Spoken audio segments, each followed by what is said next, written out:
Hello dear friends, मैं doctor कांचन दुरुक्कर। मैं स्त्री रोग तज्ञ और टेस्ट ट्यूब बेबी कंसल्टेंट हूँ और पिछले 10 वर्ष से पुणे में कार्यरत हूँ। आज हम ओवेरियन रिजुनेशन टेक्निक्स के बारे में बात करने वाले हैं। जब भी फर्टिलिटी जो है वो लेट हो जाता है, मतलब प्रेगनेंसी जब डिले हो जाता है और आप थोड़ा लेट प्लान करते हो प्रेगनेंसी के लिए, तब जनरली एएमएच कम हो जाता है, मतलब कि बीजों की संख्या कम हो जाती है। लो एएमएच के बारे में हमने काफ़ी बात किया है। लो एएमएच में एक्चुअली पीरियड्स जो है वो रेगुलर रहते हैं। बहुत बार हमें क्वेश्चंस पूछते हैं पेशेंट कि मैम एएमएच कम है लेकिन इसके कुछ सिम्टम्स तो हमें नहीं पता चले, जब हमने ब्लड टेस्ट किया तो हमें पता चले। तो अनफॉर्चुनेटली बीज की संख्या कम होने के बाद भी पीरियड्स जो है वो रेगुलर होते हैं, और इसकी वजह से लो एएमएच जो है वो जनरली हमें ब्लड टेस्ट करने के बाद ही पता चलता है, या फिर सोनोग्राफी जब हम करते हैं तो हमें पता चलता है कि एएमएच जो है वो कम हो गया है। अब ऐसे केस में जब आप प्रेगनेंसी ट्राई कर रहे हो तो बहुत बार आपको ओवेरियन रिजुनेशन या फिर हम इसको कहेंगे कि ओवरीज जो है उसको रिजुनेट करने के लिए कुछ टेक्निक्स जो है वो यूज़ की जाती है। अब ये कौन सी टेक्निक्स है और ये कैसे एक्ट करती है, इसके बारे में आज हम इस वीडियो में जानने वाले। थोड़ा सा न्यूअर टेक्नोलॉजीज है ये। ज़्यादातर ये जो है वो फर्टिलिटी एक्सपर्ट्स जो है वही करते हैं। इसके बारे में हम आज ये वीडियो में बात करने वाले हैं। लो एएमएच हम कब बोलते हैं? जनरली जब एएमएच आपका 1.5 से नीचे हो जाता है तब हम उसे लो एएमएच कहते हैं। अब ऐसे में बीजों की संख्या जो है वो हमारी कम हो चुकी है। ऐसा कोई टैबलेट है क्या, या फिर ऐसा कोई इंजेक्शन है क्या जो लेने से हमारा एएमएच बढ़ सकता है? तो ऐसा अनफॉर्चुनेटली नहीं है कि कोई टैबलेट लेने से, कोई इंजेक्शन लेने से आपका एएमएच बढ़ जाएगा। लेकिन कोई टेक्निक्स है क्या जिससे हम ओवरीज जो है उसकी कार्यक्षमता बढ़ा सके और हमें थोड़ा जो आईवीएफ में रिजल्ट मिलने में आसानी हो, या फिर अगर आप नेचुरल ट्राई कर रहे हो तो उसमें आसानी हो। अगर आपको लो एमएच है तो ऐसे केस में ये टेक्निक्स जो है वो हमें काम आ सकती है। तो इसमें मेनली है हम बोल सकते हैं ओवेरिन पीआरपी। अब ये ओवेरिन पीआरपी क्या होता है? इसमें हम लोग जो ओवरीज है आपके, मतलब अंडकोश है, इसमें पीआरपी मतलब प्लेटलेट रिच प्लाज्मा जो है वो इंजेक्ट करते हैं। अब ये प्लेटलेट रिच प्लाज्मा जो है वो कैसे हमको मिलता है? तो ये आपका ही ब्लड होता है। इसमें हम लोग आपका जो ब्लड होता है इसमें से रेड ब्लड सेल्स सेपरेट करते हैं, वाइट जो ब्लड सेल्स है वो सेपरेट करते हैं, और उसके बाद जो प्लेटलेट्स रह जाते हैं वो प्लेटलेट्स को हम लोग अलग करते हैं। तो ये जो होता है ये होता है प्लेटलेट रिच प्लाज्मा। तो ये जो प्लेटलेट रिच प्लाज्मा होता है इसमें हम लोग एक्टिवेटर ऐड करते हैं। ये जो प्लेटलेट रिच प्लाज्मा है इसमें एक्टिवेटर ऐड करने के बाद जो ग्रोथ हार्मोन्स है वो रिलीज होते हैं। अब ये जो प्लेटलेट रिच प्लाज्मा है पीआरपी, ये पीआरपी के बारे में आपने काफ़ी सुना होगा बहुत सारे हेयर ट्रीटमेंट्स में, और काफ़ी जगह पे आजकल पीआरपी जो है वो यूज़ किया जा रहा है। तो basically it is use for growth, it has growth factors. तो ये जो पीआरपी है ये हम लोग ओवरीज में इंजेक्ट करते हैं। अब ये ओवरीज में कैसे इंजेक्ट किया जाता है? तो ये जनरली वजाइनली इंजेक्ट किया जाता है with the help of the needle.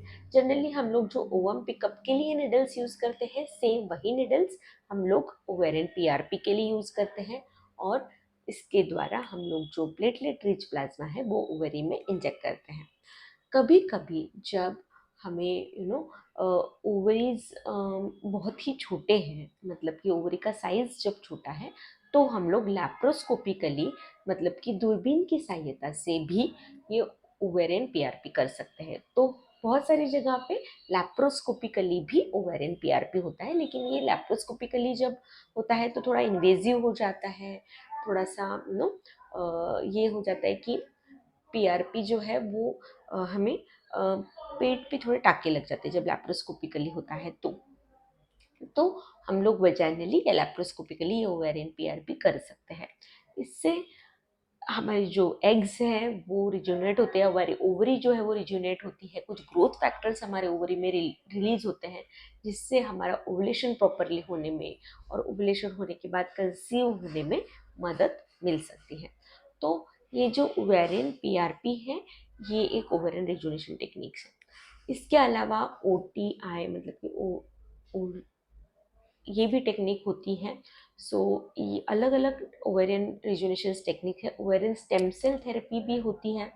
तो ये ओवेरियन स्टेम सेल थेरेपी में हम लोग स्टेम सेल्स इंजेक्ट कर सकते हैं, पर ये काफ़ी लिमिटेड सेंटर्स में ये ओवेरियन स्टेम सेल थेरेपी जो है वो किया जाता है। तो ओवेरियन रिजुनेशन टेक्निक्स जो है वो किस में करना चाहिए, हर एक पेशेंट में ये कर सकते हैं क्या? ऐसा नहीं है।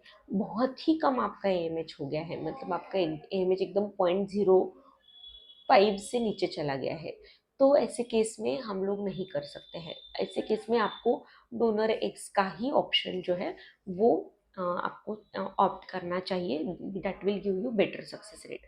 पर आपका जो एएमएच है वो समझिए कि 1 to 0.5 के बीच में है, या फिर 1.5 to 0.5 के बीच में है, तो ऐसे केस में आप लोग ओवेरियन पीआरपी के बारे में ज़रूर सोच सकते हैं, और इससे आपको ज़रूर हेल्प हो सकती है। बहुत बार ओवेरियन पीआरपी करने के बाद एक 2 मंथ्स तक हम लोग वेट करते हैं, उसके बाद स्टिमुलेशन चालू करते हैं, या फिर आपको नेचुरली कंसीव करने का चांस लेना है तो वो आप कर सकते हो। और ये जो ओवेरियन पीआरपी है, उसके बाद जनरली जब स्टिमुलेशन हम लोग करते हैं, मतलब आईवीएफ करते हैं, तो हमें अच्छा सक्सेस रेट, मतलब एग्स अच्छे फॉर्म होना, और एग्स अच्छे फॉर्म होने के बाद जो एग्स हैं वो हम लोगों को अच्छे क्वालिटी के मिलते हैं। तो ओवेरियन पीआरपी भी एक अच्छा टेक्निक है, ऐसा मैं बोलूँगी, जिससे कि हमें जो एएमएच है वो अच्छा होता है, मतलब एग की क्वालिटी जो है वो इम्प्रूव होती है, और इससे हमें अच्छा सक्सेस रेट मिलने में, जिनका ओवेरियन रिजर्व कम है, ऐसे पेशेंट में अच्छा सक्सेस रेट मिलने में हमें हेल्प होती है। So this was about ovarian rejuvenation techniques. इसके बारे में अगर आपको कुछ भी और जानना हो तो ज़रूर हमारे कमेंट बॉक्स में आप लिख सकते हैं। और अगर आपको लगता है कि और कोई आपकी क्वेरीज है रिगार्डिंग फर्टिलिटी, रिगार्डिंग आईवीएफ, वो भी हमें आप लिख भेज सकते हो। अगर आपको ऑनलाइन कंसल्टेशन चाहिए तो हमारा नंबर है 9970422087। आप यहाँ ऑनलाइन कंसल्टेशन कर सकते हो, या फिर आपको अगर कंसल्टेशन के लिए मिलना है तो इसके लिए हमारा एड्रेस है धनश्री हॉस्पिटल, चिंचवड़ में, थर्मैक्स चौक में, पुणे में। और अगर आपको ऑनलाइन के लिए मैंने बोल दिया, सो हमारे पास काफ़ी पेशेंट्स जो है वो ऑनलाइन कंसल्टेशन भी लेते हैं। तो थैंक यू सो मच आप सभी के इतने सारे रिस्पॉन्स के लिए। और जो हमारे यूट्यूब के सारे दर्शक हैं उनको हम बहुत बहुत धन्यवाद देते हैं कि आपको हमारी ये जो इन्फॉर्मेशन हम आपको शेयर कर रहे हैं वो आपको अच्छी लगती है। और अगर आपको हमारी जो इन्फॉर्मेशन है वो अच्छी लगती है तो ज़रूर हमारे इस चैनल को अभी तक अगर आपने सब्सक्राइब नहीं किया है तो ज़रूर सब्सक्राइब कीजिए, लाइक कीजिए। अगर आपके फ्रेंड्स फैमिली में कोई ऐसा है जिनको ये आईवीएफ ट्रीटमेंट की ज़रूरत है तो उनके साथ ज़रूर हमारी वीडियोज़ आप शेयर कर सकते हैं। Thank you so much.